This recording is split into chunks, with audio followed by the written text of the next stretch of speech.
Thanks for the opportunity to testify on the continuing relevance of our U.S. nuclear forces for our national security, the considerations that are influencing the size and shape of those forces, and the steps the joint force is taking to modernize and replace them. Given the gravity of these issues, I deeply appreciate the committee's interest, attention, and oversight. With the President's recently directed nuclear posture review to assess the existing nuclear policy, and through many details regarding U.S. nuclear capabilities and employment concepts, these are all highly sensitive. Although they are, I look forward to your questions in this public forum and my ability to answer them as appropriate. As you know, the fundamental role of U.S. nuclear forces is to deter nuclear use against the United States, its allies, and partners. Simply put, nuclear weapons pose the only existential threat to the United States, and there's no substitute for the prospect of a devastating nuclear response to deter that threat. Our nuclear forces play important roles as well, to include reducing the risk of nuclear proliferation and contributing to the deterrence of large-scale conventional war. These are long-standing objectives that have served U.S. national interest, but our ability to achieve them cannot be taken for granted. No one should doubt that our weapons, our delivery systems, the infrastructure that supports them, and the personnel who operate, monitor, and maintain them are prepared to respond to any contingency. Our current challenge, however, is to maintain this high level of readiness and capability as long as the policy and strategy of this nation depends in part on nuclear weapons for its security. This hearing comes at a critical moment in meeting that challenge. For more than 2 decades, the Joint Force has implemented a U.S. policy that calls for the reduction of the role of nuclear weapons and forces, and our strategies and plans to decrease the number and types of those nuclear forces in our inventory. Yet a number of nations, including potential nuclear adversaries, have not followed our example. They instead are increasing their reliance on nuclear weapons, improving their nuclear capabilities, and in some cases, expanding their nuclear arsenals.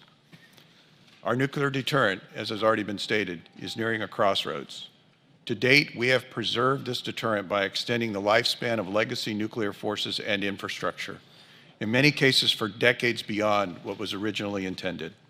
But these systems will not remain viable forever.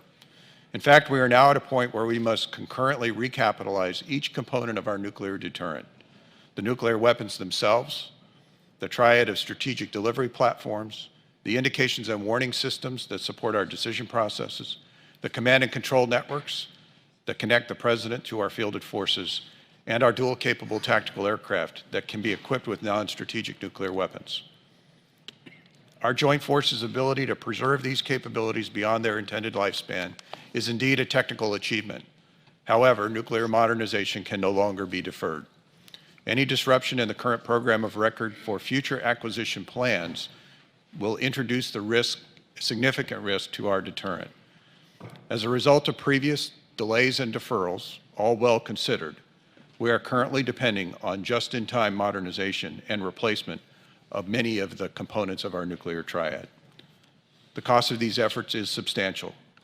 Even at their peak, however, they will still represent less than 1% of anticipated federal spending and approximately 6% of the defense budget.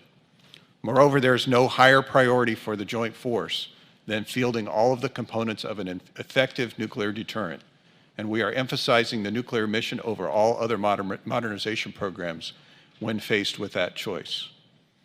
Mr. Chairman, I appreciate accepting my written statement into the record, and I look forward to your questions. Thank you. General Hyten.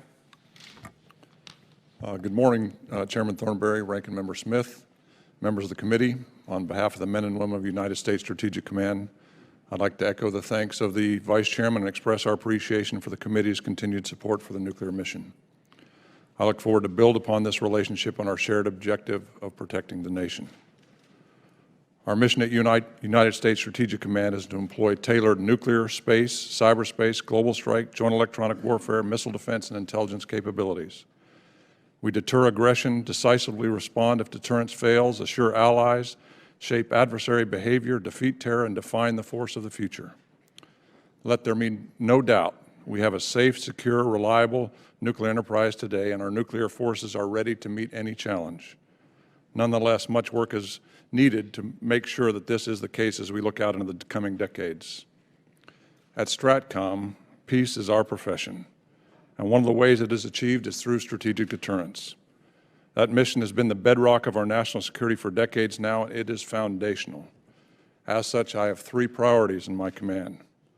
My number one priority is to provide that strategic deterrence against any potential adversary. Our operations are ceaseless, deliberate, and enabled by a commitment to execute and modernize our C2 and nuclear enterprise, which will enable us to meet the demands of the current and future strategic environment. My second priority is to account for a deterrence failure, in which this nation will count on us for a decisive response. That response must defeat any adversary with our nuclear, space, cyberspace, missile defense, and other strategic capabilities. Neither strategic deterrence nor decisive response will function, however, without a resilient, equipped, trained, and combat-ready force, which is my final priority.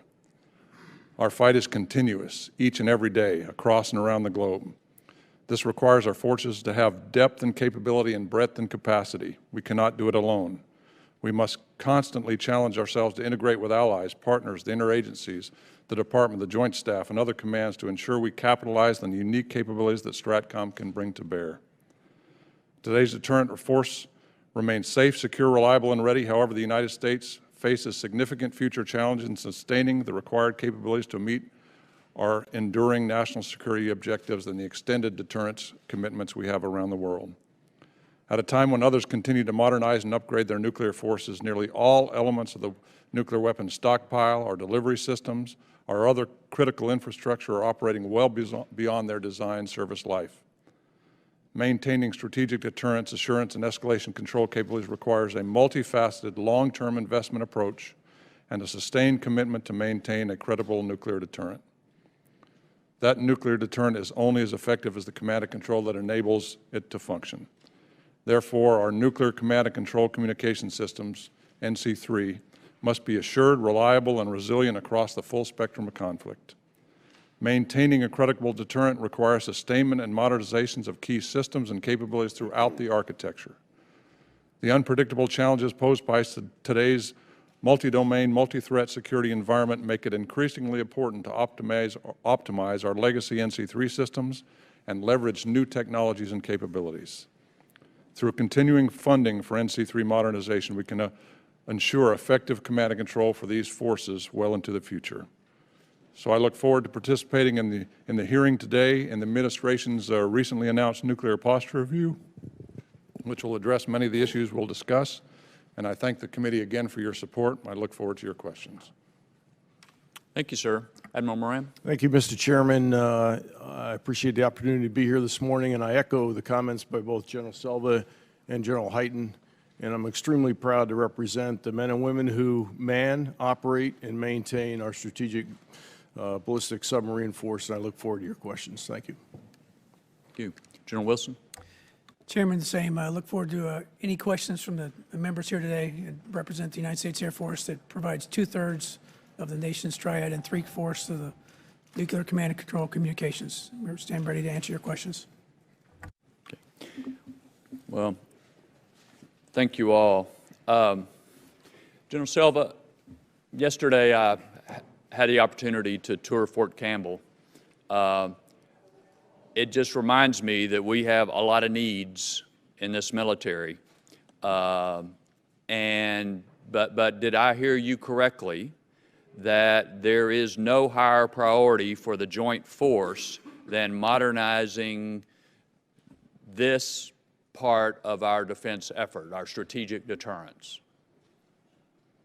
Mr. Chairman, we in the Joint Force put our nuclear deterrent as the number one priority for modernization and recapitalization. I would make two quick points. One, we have made several, and I referred to them as considered decisions over the last decade to defer some of the modernization of that force in order to address urgent needs while still maintaining a safe, reliable, and secure arsenal and delivery capability.